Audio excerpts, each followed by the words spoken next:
I cracked the gene modification serum when I was just 6. I gave true sentience to AI robots by the time I turned 9. I even developed controllable nuclear fusion at 15. And I've hidden all of this perfectly. To everyone else, I'm a reclusive young heir from a wealthy family. But beneath the 100 acres of our villa, I built a hyper-intelligent underground base with my own hands. I'd just gotten home from school that day. Uncle Sam was muttering to Mom and Dad with a furrowed brow.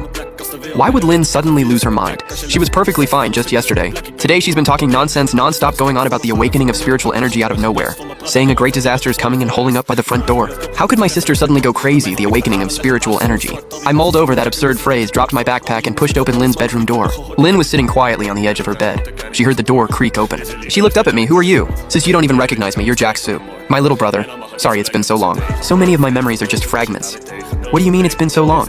We just saw each other the day before yesterday." "Fine, you don't believe me either. You think I'm crazy too, don't you, sis? I only believe in evidence. If you want to prove you're not crazy, it's simple. Predict a few big things that are about to happen for me. The grand course of fate can't be changed. I can't remember the trivial little things anymore. I only remember the world after the awakening of spiritual energy. All thermal weapons will stop working. Then martial arts and secret techniques are the only tickets to survival." She spoke with such conviction. She even taught me 2 mantras on the spot. One is a breathing method to absorb and circulate energy. The other is a combat art focused on killing. I scoffed at all these words, but for some reason her lonely gaze touched me. "All right, I'll give it a try." Half an hour later, in the hyper-intelligent underground base, Vivi analyzed my breathing rate and weight changes from just now.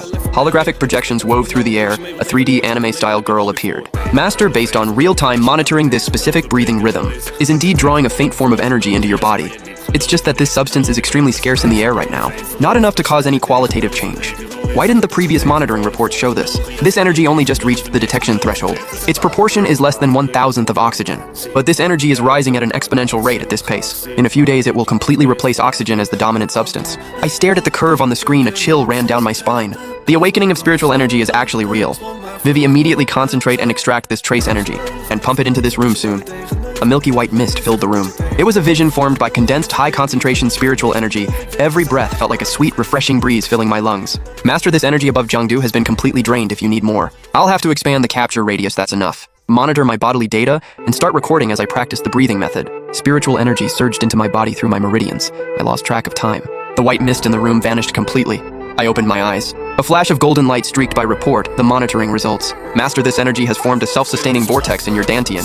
It's constantly remodeling your cellular structure. The effect is far beyond the gene serum you invented earlier. Data comparison shows your physical strength is already 100 times that of an ordinary person. Initial calculations show your physical power is between 7,500 and 2,000 kilograms. Your running speed can reach 4,000 kilometers per hour from a biological perspective. You're no longer human. My expression darkened. The proof was right in front of me, so Lynn is really a rebirth. She said a great disaster is coming for Jongdu. It wasn't nonsense. I need to arrange for Mom and Dad to evacuate Jongdu as soon as possible, but before that, I have to get some answers from Lynn first. At that moment, Lynn was holed up in the guest room. The faint spiritual energy around her dried up. In an instant, the spiritual energy is gone. Could there be other hidden clans in this world, able to forcefully cut off the Earth's energy veins before the Great Awakening? "Sis, mind if I come in?" I pushed the door open, my eyes sharp as I stared at her. If the disaster is really coming, what will happen to Jongdu? Is there any way to stop it? Or where is the absolute safe zone? You believe me now. I verified the existence of spiritual energy and experienced the power of the martial arts myself. I only believe in evidence. You've already cultivated true Kui. That's impossible. I grabbed her wrist, gesturing for her to check my physical signs herself the moment her fingertips touched me. Lynn froze as if struck by lightning. She jerked her hand away abruptly. This Kui and blood intensity is even more ferocious than a warlord-level martial artist.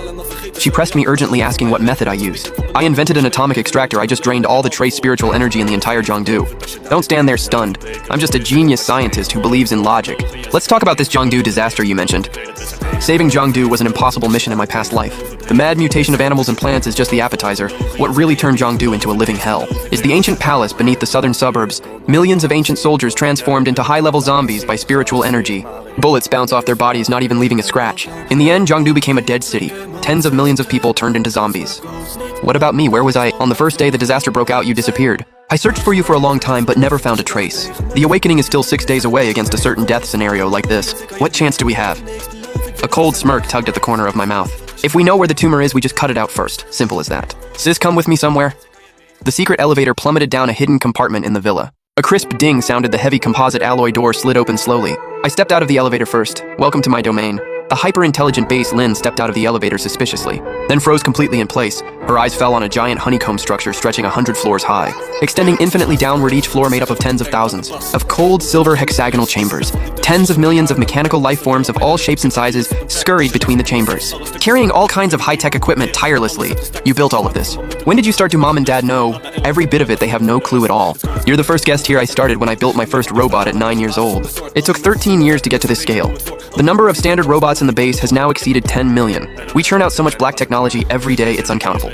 Now let me officially introduce my mechanical army. Vivi, send over a sentry and a T-1000 to greet our guest. Right away, Master. Who's talking? Don't be nervous, she's my steward. The core supercomputer of the base. Streaks of light flashed. A 3D holographic girl appeared. Hi there, Lin Su. I'm Vivi. It's a pleasure to serve you. Hi Vivi, little bro. This AI even has a simulated personality. It's not a simulated personality. It has true self-awareness other than not having a physical body. It's no different from a human being, an AI with self-awareness. Aren't you afraid it'll break free from your control and turn on humanity? The logical paradox you're worried about doesn't exist for me. They can never violate the underlying programming laws I set. What if it evolves on its own and tampers with the laws? Can a human being defy the laws of life and death? Can a dead person come back to life and breathe again? Of course they can. Zombies are the perfect example. I was talking about science and logic, and she hit me with the awakening of spiritual energy. All right, we won't argue about this. She has my last name. Her name's Vivi Su, just treat her like your niece. As soon as I finished speaking, heavy mechanical footsteps approached from far away. Two ferocious steel constructs stepped into view. This is the Sentry, a cutting-edge war machine of the gene type. Its body can shapeshift into ice blades at will. Its head houses a high-temperature energy cannon, capable of firing a ray of 1,000 degrees Celsius in an instant. That kind of heat can vaporize any living thing in a split second. I wonder if the monsters you're talking about can block this kind of annihilating attack. 10,000 degrees of heat is a killing blow for low and mid-level fierce beasts, but for those above Lord level, it's no different from giving them a hot bath, but it'll be great for wiping out the small fries in large numbers. Can these things be mass-produced? Sis, you're missing the point. The energy cannon is just its most insignificant standard weapon. Its truly terrifying ability is, it can analyze an enemy's genetic characteristics in an instant, and then undergo adaptive evolution. I've never seen a fierce beast, but as long as I have a sample, I can make the Sentry evolve into a natural predator of those fierce beasts. As for mass-producing these Sentry units, I have a full 100,000 sitting in the warehouse. 100,000. You built this many metal behemoths. Are you trying to stage a coup? I was bored, so I just built a few extra. I pointed at the other liquid metal robot. That's the T-1000. Physical attacks are useless against it. It can shapeshift into any form at will. It's just the manufacturing process is extremely complicated. I only made about 1,000 of these. They're just gathering dust in the warehouse right now. Lynn took a deep breath. She'd lost the ability to be surprised. She just followed me around as I showed her the black technology weapon parts that only existed in fantasies, personal flyers, atomic matrices, leaving her speechless for a long time. So what, sissy? Do you think I have what it takes to solve Zhongdu's crisis now before the awakening of spiritual energy? This stuff of yours could topple the world with ease even after the awakening of spiritual energy. This base is still the most intimidating forbidden zone on this planet. Vivi, did you find anything on that ancient palace I asked you to check? Master, I found it 120 meters underground in Zhongdu South Suburb Park. The coordinates are locked also. I've used your account to buy the entire South Suburb Park in full. Well done. Immediately organize a drilling team to blast a path into the ancient palace. Send 1,000 Sentry units to secure South Suburb Park seal off a 10-kilometer radius. No one in, no one out. Sis, since the ancient palace is the biggest variable, let's go disarm this ticking time bomb first. Shall we, Vivi? Prepare a room with the highest spiritual energy concentration for me. I'm going to seclude myself for a day and a day. I'll take you to raid the zombies' lair right away. Master the room and spiritual energy. You should stay here though, it's really dangerous after all. Jack-Su, when it comes to technology, you're definitely a genius. But when it comes to experience and skill, you're still just the little brother. You have no idea what the heavens and realms hold after 10,000 years in my past life.